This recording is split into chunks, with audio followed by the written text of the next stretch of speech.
سب کو پتا ہے کہ چاند دکھتے ہی اللہ شیطانوں کو قید کر لیتا ہے، یہ سب کو پتا ہے. حدیث پاک میں بھی سرکش جنات اور شیطان دونوں قید ہو جاتے ہیں، ان کو قید کر دیا جاتا ہے، جب تک چاند نہیں دکھے گا یہ نہیں آئیں گے. لیکن جو 11 مہینے ہم بلیم ڈالتے تھے شیطان پر کہ ہم سے برائیاں ہو گئی، گناہ ہو گئی، کیوں؟ ارے شیطان ایسا کرا دیا، شیطان ویسا کرا دیا. اب رمضان میں کون کرا رہا ہے؟ شیطان تو ہے نہیں، پھر فجر میں سوتا کیوں ہے؟ بغیر نماز پڑھے ٹانگ پھیلائے ویسی نماز قضا کرے. کون سا شیطان تمہیں سلایا؟ ابھی تو شیطان ہے نہیں. ابھی بھی بہت سارے لوگ چوری کا کھانا نہیں چھوڑتے، بہت سارے لوگ جھوٹ، دغا، غیبت یہ رمضان میں بھی نہیں چھوڑتے ہیں. تو یہ ان کو کون سا شیطان کروا رہا ہے؟ کون سا شیطان یہ برائیاں کرواتا ہے؟ اس کے جواب کے لیے ایک چیز سمجھنا ضروری ہے. السلام علیکم ورحمۃ اللہ وبرکاتہ. امید کرتا ہوں کہ آپ لوگ ٹھیک ہوں گے، خیر و عافیت سے ہوں گے. اللہ تبارک و تعالیٰ آپ سبھی لوگوں کو اپنے حفظ و امان میں رکھے. دوستو الحمدللہ ہمارے 4 روزے مکمل ہو چکے ہیں اور آج 5واں رمضان بھی ہو چکا ہے. اللہ تبارک و تعالیٰ ہم سبھی لوگوں کو رمضان المبارک کی برکتیں عطا فرمائے اور اسی طریقے سے زیادہ عبادت کرنے کی توفیق عطا فرمائے. دوستو آج کی اس ویڈیو میں مفتی سلمان اظہری صاحب کی ایک نئی اور ویڈیو لے کر آ گیا ہوں جس کو آپ لوگ ضرور دیکھیے گا. مفتی سلمان اظہری صاحب کی یہ ویڈیو سوشل میڈیا پر اتنی تیزی کے ساتھ وائرل ہو رہی ہے کہ کچھ گھنٹوں میں ہی لاکھوں لوگ، کروڑوں لوگ دیکھ رہے ہیں. تو ویڈیو کو میں چاہتا ہوں آپ لوگ بھی دیکھیں. اگر ویڈیو کو نہیں دیکھیں، مجھے یقین ہے کہ آپ لوگ شاید نہیں دیکھے ہوں گے، تو میں چاہتا ہوں کہ ویڈیو کو پورا ضرور دیکھیں جس سے آپ لوگوں کو پتا چل جائے کہ رمضان المبارک کے حوالے سے جو ساری باتیں بتا رہے ہیں اور بھی جو ساری باتیں بتائی ہیں مفتی سلمان اظہری صاحب نے، اس کو آپ لوگ بھی سن لیں اور اس پر عمل کرنے کی کوشش کریں. تو بنا ٹائم ویسٹ کیے ہوئے آئیے مفتی سلمان اظہری صاحب کے بیان کو سنتے گے اور اس کے بعد میں ہم بات کریں گے. عرض کیا بعض لوگوں کو ایسا لگتا ہے کہ رمضان میں لوڈ شیڈنگ ہوتی ہوگی، کچھ خزانے خدا میں بچت کے لیے لوگوں کو بھوکا اور پیاسا رکھا جاتا ہے، کچھ رزق بچا لیا جائے. نادانو، اللہ رب العزت جو پوری کائنات کا رزاق حقیقی ہے اسے کسی چیز کی کمی نہیں ہے. یہ روزے جو فرض کیے گئے خزانے میں بچت کے لیے نہیں بلکہ ہمارے جسموں کی اور ہماری روحوں کی اصلاح کے لیے، ہماری روحوں کی اصلاح اور جسموں کی اصلاح کے لیے ہمیں تقویٰ ملے. میں آپ کو بتاتا ہوں، ایک سوال میں آپ سے پوچھتا ہوں. آج رمضان میں یہ بہت ضروری ہے کیونکہ رمضان ہونے کے بعد بھی سب کو پتا ہے کہ چاند دکھتے ہی اللہ شیطانوں کو قید کر لیتا ہے، یہ سب کو پتا ہے. حدیث پاک میں بھی سرکش جنات اور شیطان دونوں قید ہو جاتے ہیں، ان کو قید کر دیا جاتا ہے، جب تک چاند نہیں دکھے گا یہ نہیں آئیں گے. لیکن جو 11 مہینے ہم بلیم ڈالتے تھے شیطان پر کہ ہم سے برائیاں ہو گئی، گناہ ہو گئی، کیوں؟ ارے شیطان ایسا کرا دیا، شیطان ویسا کرا دیا. اب رمضان میں کون کرا رہا ہے؟ شیطان تو ہے نہیں، پھر فجر میں سوتا کیوں ہے؟ بغیر نماز پڑھے ٹانگ پھیلائے ویسی نماز قضا کرے. کون سا شیطان تمہیں سلایا؟ ابھی تو شیطان ہے نہیں. ابھی بھی بہت سارے لوگ چوری کا کھانا نہیں چھوڑتے، بہت سارے لوگ جھوٹ، دغا، غیبت یہ رمضان میں بھی نہیں چھوڑتے ہیں. تو یہ ان کو کون سا شیطان کروا رہا ہے؟ کون سا شیطان یہ برائیاں کرواتا ہے؟ اس کے جواب کے لیے ایک چیز سمجھنا ضروری ہے. یہ بات تو مشہور ہے کہ ساری برائیاں شیطان کرواتا ہے، ابلیس کرواتا ہے نا. لیکن آپ کو وہ واقعہ معلوم ہے جب آدم علیہ السلام کو اللہ تعالیٰ نے پیدا کیا اور سارے فرشتوں سے کہا کہ سجدہ کرو؟ کل ہی کی تفسیر میں نے عرض کیا اس میں ابلیس بھی تھا. ابلیس بھی اس وقت بہکا ہوا نہیں تھا، گمراہ نہیں تھا، وہ اچھا تھا. ابلیس تو بہت عبادت کرنے والا تھا اللہ تعالیٰ کی. تو اس نے اللہ کے حکم کو ٹال کر آدم کو سجدہ نہیں کیا، غرور میں کھڑا رہا، نافرمانی کیا. تو اب میں یہ سوال کرتا ہوں کہ ہر ایک کو گمراہ کرنے والا شیطان ہے، تو شیطان کو کس نے گمراہ کیا تھا؟ اس کو کس نے روکا سجدہ مت کرنا آدم کو؟ کوئی ہے بہکانے والا؟ ارے وہ تو پہلا ابلیس ہے، اس سے پہلے تو کوئی ابلیس تھا ہی نہیں، اس سے پہلے تو کوئی شیطان تھا ہی نہیں. شیطان کو کس نے روکا کہ تو بڑا ہے، تو بلند ذات والا ہے، آدم مٹی سے بنا ہے؟ یہ خیال کس نے ڈالا؟ کون سا شیطان تھا اس سے پہلے؟ یہی بات سمجھنے کی ہے. محدثین نے مفسرین نے فرمایا ابلیس کو جس چیز نے سجدہ کرنے سے روکا وہ نفس امارہ ہے، وہ نفس ہے جو آج بھی تمہارے ساتھ ہے. ہاں شیطان تو قید ہو جاتا ہے رمضان کے شروع ہوتے ہی، لیکن نفس تو ساتھ میں رہتا ہے. اب پتا چلا کہ رمضان میں جو کچھ بھی غلطیاں یا کوتاہیاں یا گناہ کچھ لوگوں سے سرزد ہوتے ہیں تو یہ نفس کے پجاری ہیں، نفس ان کے ساتھ ہے. یہ نفس کی غلامی میں آ گئے اور نفس کے شکار ہو گئے. اسی لیے قرآن میں اللہ تعالیٰ نے اپنے رسول سے بھی یہ فرمایا ارأیت من اتخذ الہہ ہوا افانت تکون علیہ وکیلا. اے رسول کیا آپ نہیں دیکھتے کچھ لوگ ایسے ہیں جنہوں نے اپنے نفسانی خواہشات کو اپنا خدا بنا لیا ہے, اپنی خواہشات کو اپنا خدا بنا لیا ہے. اے رسول کیا آپ ایسوں کی سفارش کریں گے, ایسے لوگوں کی وکالت کریں گے؟ یعنی رب تبارک و تعالیٰ نے فرمایا کچھ لوگ وہ ہیں جو اپنی خواہشات کی پوجا میں ہیں. کیا مطلب خواہشات کی پوجا؟ کیا مطلب ہے اپنے خواہشات کے پیچھے چلنا؟ مطلب یہی ہے کہ جو دل میں آیا اس بندے نے یہ سوچ لیا اسے کرنا ہی ہے مجھے, یہ خواہشات کے پیچھے چل رہا ہے. ہاں تمہیں آرام کی فکر ہوئی, تم نے خدا کے فرمان کو ٹال دیا لیکن اپنی نفس کی سن لیا. اللہ تبارک و تعالیٰ کا حکم کچھ اور ہے لیکن تمہاری طبیعت کچھ اور چاہ رہی ہے. رب تبارک و تعالیٰ کا حکم تھا صبح صبح تمہیں اپنے گھر بلا رہا تھا لیکن تم نے اس کی نہیں سنی, اپنے من کی سنی, اپنے نفس کی. تو یہی تو ہوا نفس کی پوجا, یہی ہے نفس کی عبادت, نفس کی پرستش, جس کو قرآن میں کہا گیا ہے کہ کچھ لوگ ایسے ہیں جنہوں نے اپنی خواہشات کو خدا بنا لیا. یہ نفس امارہ جس کے بھی اوپر حاوی ہو جاتا ہے, اچھے اچھوں کو یہ ان کا تقوی بھسم کر دیتا ہے, ایمان سے بھی دور کر جاتا ہے. اس لیے میرے عزیزوں میں جو عرض کرنے جا رہا ہوں وہ یہ ہے کہ ہمارے لیے زندگی میں سب سے بڑا چیلنج اپنے نفس امارہ سے لڑنا. آپ کو پتا ہے رسول پاک صلی اللہ تعالیٰ علیہ وسلم ایک جہاد سے جب واپس مدینے تشریف لا رہے تھے, وہ جہاد بہت سخت تھا, صحابہ زخمی تھے, بہت گھماسان کی لڑائی ہوئی تھی, لیکن جب واپس مدینے آ رہے تھے تو میرے آقا نے ایک جملہ فرمایا تھا رجعنا من الجہاد الاصغر الى الجہاد الاکبر. اے میرے صحابہ ہم چھوٹے جہاد سے بڑے جہاد کی طرف جا رہے ہیں. صحابہ نے پوچھا اس سے بڑا جہاد اب کون سا ہے یا رسول اللہ؟ میرے آقا صلی اللہ علیہ وسلم فرماتے ہیں اے میرے صحابہ اپنے نفس سے لڑنا اب یہ بڑا جہاد ہے, نفس سے لڑنا بڑا جہاد ہے. میرے عزیزوں یہ خواہشات کو ہی ختم کرنا ہو, اس نفس کو اگر کنٹرول میں لانا ہو تو کیا کرو گے؟ نفس امارہ سب کے پاس ہے. قرآن میں مولا فرماتا ہے وما ابرئ نفسی ان النفس لامارۃ بالسوء الا ما رحم ربی. کوئی اپنے نفس سے بچ نہیں پائے گا سوائے وہ شخص جس پر میرا رب رحم فرمائے. اللہ کا رحم جس پر ہو گیا وہ اپنے نفس سے بچ جائے گا. میں آپ کو ایک دعا بتاتا ہوں, حضور پاک صلی اللہ علیہ وسلم اگر دعا کرتے تھے تو اس سے آپ کو اندازہ ہو جائے گا کہ یہ کتنی امپورٹنٹ چیز میں آپ کے سامنے کہہ جا رہا ہوں. کون سی؟ حضور جب دعا کرتے تھے تو یوں کہتے تھے اللہ کی بارگاہ میں اللہم لا تکلنی الی نفسی طرفۃ عین. اے اللہ تو مجھے میرے نفس کے حوالے ایک منٹ کے لیے بھی مت دینا, تو اپنی حفاظت میں رکھ. حضور جب یہ دعا کرتے تھے کہ مجھے میرے نفس کے حوالے ایک منٹ کے لیے, طرفۃ عین کہتے ہیں پلک جھپکنے کے برابر, اتنے ٹائم کے لیے بھی اے اللہ تو مجھے میرے نفس کے حوالے مت کرنا, تو اپنی حفاظت میں رکھ. سید الانبیاء جب یہ دعا کرتے ہیں تو اندازہ کرو اے مومنو نفس کی تباہ کاریاں کیا کیا ہیں. یہ کتنوں کو ہلاک کر دیتا ہے, کتنوں کا عمل ضائع کرتا ہے, کتنوں کا ایمان ختم کرتا ہے. اب میں جو بات کہہ رہا ہوں وہ یہ توجہ سے سنو, یہ نفس امارہ جس نے شیطان کو بھی گمراہ کیا, شیطان کو بھی بہکا دیا, یہ نفس آدم کو سجدہ نہ کرنے کا جو غرور پیدا کیا یہی نفس امارہ تھا. اس نفس امارہ کو اگر کوئی کنٹرول کرا سکتا ہے تو وہ ماہ رمضان المبارک, بس یہی ہے رمضان کی فضیلت. رمضان المبارک اس لیے تمہیں دیا گیا کہ بڑی بڑی طاقتیں تمہارے نفس کو قابو میں نہیں کر پائیں گی, لیکن رمضان کے روزے تمہیں کنٹرول میں لے آئیں گے, کنٹرول میں لائیں گے. اب سمجھ میں آیا کہ روزے کیوں رکھائے جا رہے ہیں؟ ارے گرمیوں کی شدت ہے, ادھر حلق سوکھا جا رہا ہے, پیٹ پیٹ سے لگ جاتا ہے. ان لوگوں کو پوچھو روزہ کیسا ہوتا ہے جو مزدوری کرتے ہیں, ان لوگوں سے پوچھو جو دن بھر کام کاج کرتے ہیں.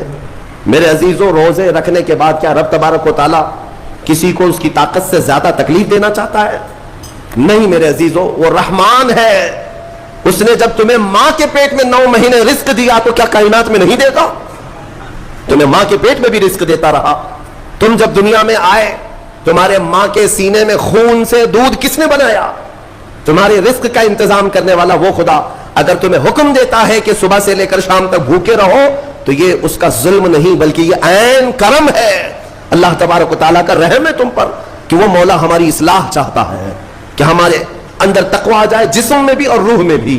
اب ایک اور بات میں آپ کو بتا دوں, میں نے ایک بات پڑھی تھی نفس کے متعلق, یہ نفس امارہ. اسی لیے امام غزالی رحمۃ اللہ تعالی علیہ نے فرمایا اللہ کی جو مخلوق ہے وہ 3 طرح کی ہے, ایک فرشتے, دوسرے انسان, تیسرے جانور. یہ تین الگ الگ قسم کی مخلوق ہیں, کیونکہ اللہ تعالیٰ نے تینوں کو جو چیزیں دی ہیں ان میں فرق ہے. فرشتوں کو اللہ نے عقل دیا ہے, نفس نہیں ہے. نفس, شہوت, برائی کرنے کی خواہش فرشتوں کے اندر ہے ہی نہیں, وہ سوچ بھی نہیں سکتے برائی کرنے کا. فرشتوں کو اللہ نے عقل دیا ہے, اور عقل عزت والی چیز ہے. اور جانوروں کو اللہ نے نفس دیا ہے, عقل نہیں. عقل والے نہیں ہیں جانور, عقل والے نہیں, لیکن نفس ہے, شہوت ہے. شہوت بھی ہے, نفس بھی. لیکن انسان ایک ایسی مخلوق ہے جسے اللہ نے عقل بھی دیا ہے, نفس بھی دیا ہے. مطلب یہ ہے کہ تمہیں اللہ نے ایک چیز فرشتوں والی دی ہے, ایک چیز جانوروں والی بھی دی ہے. دونوں تمہارے اندر ہے, عقل بھی ہے, نفس بھی ہے. لیکن امام غزالی فرماتے ہیں, توجہ, جو بندہ نفس ہونے کے باوجود گناہوں سے اپنے آپ کو بچا لیا, وہ بندہ فرشتوں سے بھی افضل ہے. کیوں؟ فرشتے اس لیے بچے ہوئے ہیں کہ ان کے پاس نفس ہے ہی نہیں, اور تم بچ رہے ہو تو کمال کی بات ہے. نفس ہوتے ہوئے بھی گناہ سے بچ گیا تو اس انسان کا مقام فرشتوں سے بھی اعلیٰ ہے. لیکن ساتھ ہی امام غزالی یہ بھی فرماتے ہیں, عقل ہونے کے باوجود اگر گناہوں سے نہیں بچتا تو پھر وہ جانوروں سے زیادہ ذلیل ہے, کتے اور خنزیر سے بھی گیا گزرا ہے. کیونکہ جانور تو بیچارہ معذور ہے, اسے عقل نہیں ہے, نفس ہے. تمہارے پاس عقل ہے, اس کے باوجود حرام کاریاں کر رہے ہو تو جانوروں سے زیادہ گر گئے. فیصلہ تمہارے ہاتھ میں ہے کہ تم کون سی زندگی گزارنا چاہتے ہو. کون سی, کہ تم نفس کے پجاری بن جاؤ یا عقل کا صحیح استعمال کر کے فرشتوں والی صفات پر عمل کرو. عزیزان گرامی وقار, نفس اور عقل یہ جو دو چیزیں ہیں ان کو میں آپ کے سامنے تھوڑا سا کھول کر کے عرض کرتا ہوں. عقل جو ہے عزت والی چیز ہے, جسے بھی دی گئی ہے وہ عزت والا ہے. کیوں عزت والی ہے یہ عقل؟ پوری دنیا میں عقل کا ہی تو کمال ہے. جس کے پاس عقل ہے وہ بادشاہ ہے, جس کے پاس عقل ہے وہ لوگوں کو ہانکتا ہے, پوری دنیا کو ادھر سے ادھر کر سکتا ہے. عقل. اور نفس جو ہے, نفس برائیوں کی طرف بلانے والا, عیاشی کی دعوت دینے والا, موج مستی کرانے والا اور اپنے آپ کو تباہ کروانے والا. اچھے بھلے نوجوان, 25 سال کی کڑیل جوانی ہے, کون ہے جو انہیں نشے کے اڈے پر لے جاتا ہے؟ کون ہے جو ان کو تباہ و برباد کرتا ہے؟ نوجوان کو اچھی طرح سے معلوم ہے کہ میں کوکین, افیون, ہیروئن لوں گا تو میرے جسم کے ساتھ کیا ہوگا, اسے معلوم ہے. لیکن اس کے باوجود عیاشی کروانا یہ نفس کی عادت ہے. کسی کے اوپر نفس غالب آتا ہے, کسی کے اوپر عقل غالب آتی ہے. عقل جس کے اوپر غالب آ گئی وہ اچھا آدمی ہے, نفس جس کے اوپر غالب آ گیا وہ شیطان کا پجاری ہو گیا, نفس کی سننے والا. اب یہ دونوں جو چیزیں ہیں میں بتاتا ہوں آپ کو. روایت میں ملتا ہے کہ جب اللہ نے عقل کو بھی پیدا کیا اور نفس کو بھی پیدا کیا تو اپنے سامنے حاضر کیا.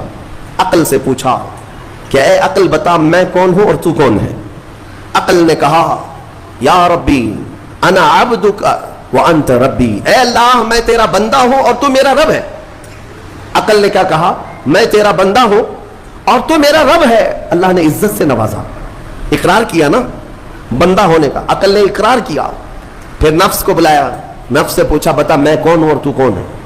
نفس نے کہا انت انت انا انا, تو ہے میں ہوں.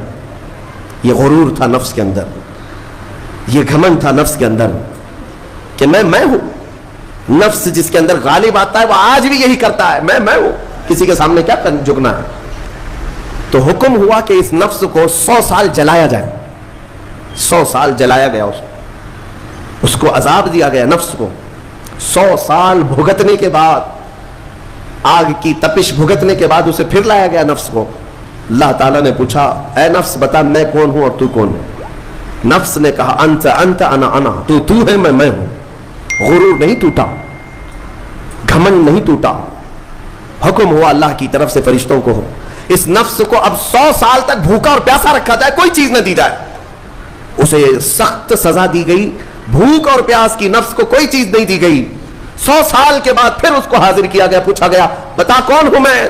نفس نے کہا اے اللہ تو میرا خدا ہے, میں تیرا بندہ ہوں. فرمایا بزرگوں نے کہ نفس کو اگر کوئی جھکا سکتا ہے تو وہ بھوک ہے, اسی لیے مولا نے رمضان کے روزے تم پر فرض فرمایا. نفس کو جھکا سکتے ہو, نفس کو کنٹرول میں لا سکتے ہو تو بھوک کے ذریعے سے. ہاں یہ بھوک اور پیاس یوں ہی نہیں دی گئی ہے. دنیا اگر سمجھتی ہو کہ مسلمانوں کو یہ بھوکا اور پیاسا رکھوایا جا رہا ہے تو انہیں کیا خبر ہے کہ روح کسے کہتے ہیں, نفس کسے کہتے ہیں. جو آلریڈی غلاظت میں پڑے ہوئے انہیں کیا سمجھ ہے. لیکن الحمدللہ ہمارا تصور ہے آخرت کا, ہمارے ہاں تصور ہے جنت کا, ہمارے ہاں تصور ہے جہنم کا, اللہ کی بارگاہ میں حساب کا. اس لیے ضروری یہ بن پڑتا ہے کہ ہم اپنی دنیا میں ہی اصلاح کریں. میرے عزیزوں, اس نفس کی جو تباہ کاریاں ہیں اس سے بچنا ہر نوجوان کے لیے آج ضروری ہے. تم روزوں کو ہلکے میں مت لو. اس سے پہلے بھی میں کہا کرتا تھا, آج پھر سے میں ریپیٹ آپ کے سامنے کہتا ہوں, مسلمان کے لیے روزے جو فرض کیے گئے آپشنلی نہیں ہے میرے عزیز, یہ آپشنلی نہیں ہے, اختیاری نہیں ہے. جسے چاہے وہ رکھے, جسے چاہے وہ چھوڑے. ہاں ہمارے یہاں معاشرہ ایسے ہی ہے نا. ہاں صبح اٹھ کر کے لوگ پوچھتے رہتے ہیں روزہ ہے, روزہ ہے. کیوں پوچھ رہے روزہ ہے؟ مسلمان ہے تو روزہ فرض ہے, روزہ فرض ہے. اگر میں آپ کو پوچھوں اچھا لگے گا؟ انسان ہو اچھا لگے گا, سامنے دکھ تو رہا ہے انسان ہے, پھر کیا پوچھنا ہے؟ مسلمان کے لیے روزہ ایسا ضروری ہے جیسے اس کے لیے انسان ہونا ضروری ہے. وہ روزے چھوڑتا کیوں؟ ہاں چند ہی چیزیں ہیں جہاں تخفیف دی گئی ہے شریعت میں. وہ سفر ہے یا مرض ہے, ایسا مرض کہ جس سے وہ نہیں برداشت کر پاتا, اس میں اللہ تعالیٰ نے اسے چھوٹ دی ہے, رخصت دی ہے. یا حاملہ عورت ہے, یا دودھ پلانے والی عورت ہے, یا پھر اب بہت سارے لوگ ایسے ہیں جو ہٹے کٹے ہیں, تندرست ہیں, توانا ہیں, روزے چھوڑے ہوئے ہیں. میرے عزیز, سب ہونے کے بعد اگر روزہ چھوڑنے کی کسی کو رخصت ہے نا, تو صرف ان عورتوں کو جن کی ماہواری آتی ہے مہینے میں یا بچے کے بعد, حیض و نفاس والی عورتوں کے لیے روزہ نہیں ہے. تو میں ان لوگوں سے پوچھتا ہوں, کیا تمہاری بھی ایسی کیفیت ہے جو تم روزہ چھوڑے گھوم رہے ہو؟ ناپاک ہو, ناپاکی آئی ہے؟ نہیں ہے تو پھر کیوں روزہ چھوڑتے ہو؟ ایک روزے کو چھوڑنے کی سزا حدیث میں بتائی گئی 900 سال دوزخ میں رکھا جائے گا. 900 سال. اب کیلکولیٹ کرو, اگر تمہاری زندگی کے روزے قضا ہیں تو کتنے 100 سال جائیں گے. اس لیے میرے عزیزو, جب تک طاقت ہے روزے فی الحال کے رکھو ہی رکھو. اگر پیچھے کے چھوٹے ہیں تو اسے بھی پہلے کمپلیٹ کر لو, ورنہ قیامت کے دن کی سزائیں نہیں برداشت کر پاؤ گے, بھگت نہیں پاؤ گے.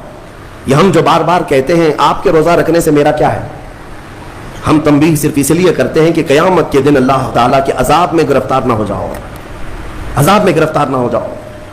اور ہمارے بزرگوں نے ہمیں تعلیم دی ہے کہ اللہ تعالیٰ جب 11 مہینے کھلاتا پلاتا ہے, اور وہی مولا 1 مہینہ اگر حکم دے, تو یہ کس قدر بندے کی ناانصافی ہے کہ اپنے مولا کے حکم کو پیٹ پیچھے ڈالتا ہے اور پھر کھاتا پیتا رہتا ہے. کیا اسے اپنے رحمان کی رضا کی اتنی بھی فکر نہیں ہے کہ میرے مولا کی رضا ہے روزہ؟ اسی لیے تو اس مولا نے فرمایا روزہ میرے لیے ہے اور اس کی جزا کچھ نہیں, میں خود بندے کا ہو جاؤں گا. الصوم لی وانا اجزا بہ, اور ایک حدیث میں عجزی بھی پڑھا گیا, یعنی روزہ میرے لیے ہے اور میں ہی اس کی جزا ہوں, میں ہی اس کی جزا ہوں. مطلب یہ ہے کہ دوسرے اعمال کی جزا میں جنت ہے, محلات ہے, الگ الگ ثواب ہے, لیکن روزے کے متعلق مولا نے فرمایا میں خود ہی اس کی جزا ہوں.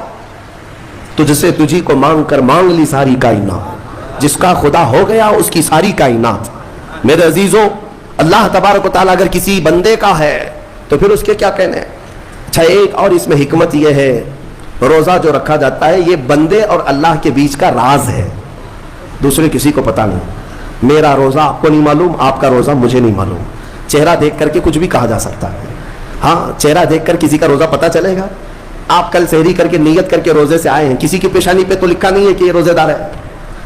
آپ نے کہا, آپ نے مان لیا, لیکن حقیقت کیا ہے یہ تم جانو گے, اللہ ہی جانے.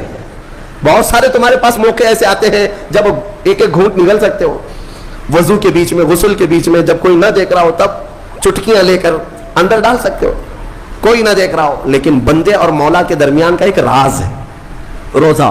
اسی وجہ سے ایک حدیث میں ملتا ہے قیامت کے دن جب ایمان والوں کو جمع کیا جائے گا اور جن کی بخشش ہو جائے گی, تو ان میں ایک جماعت ایسی ہوگی جو جنت کی طرف اڑتے ہوئے جا رہے ہوں گے, اور جنت میں پہنچ جائیں گے, کسی کو نظر نہیں آئیں گے, بہت تیزی سے وہ جنت پہنچ چکے ہوں گے. باب الریان ایک دروازہ ہے جو صرف روزے داروں کے لیے, جن کے روزے اللہ کی بارگاہ میں پسند آ گئے, وہ دروازہ صرف ان کے لیے, وہاں پہنچ چکے ہوں گے. بہت سارے اہل اللہ, بڑے بڑے مقامات والے وہاں موجود ہوں گے. پوچھیں گے تم کہاں سے آئے, کون سے راستے سے آئے؟ نہ وہاں نظر آئے, نہ راستے میں نظر آئے, یہاں کیسے پہنچے؟ تو کہیں گے کہ اللہ تبارک و تعالیٰ نے ہمیں روزوں کی وجہ سے یہ مقام دیا. رب تعالیٰ کی طرف سے ارشاد ہوتا ہے کہ ان بندوں نے دنیا میں جو روزہ رکھا تھا وہ سب سے چھپا ہوا تھا, کسی کو پتا نہیں تھا روزہ ہے یا نہیں. اس لیے جب میں نے ان کے روزے قبول کیے تو سب سے چھپا کر انہیں جنت کی طرف بھیج دیا, وہاں پر بھی یہ جزا دی گئی. میرے عزیزوں,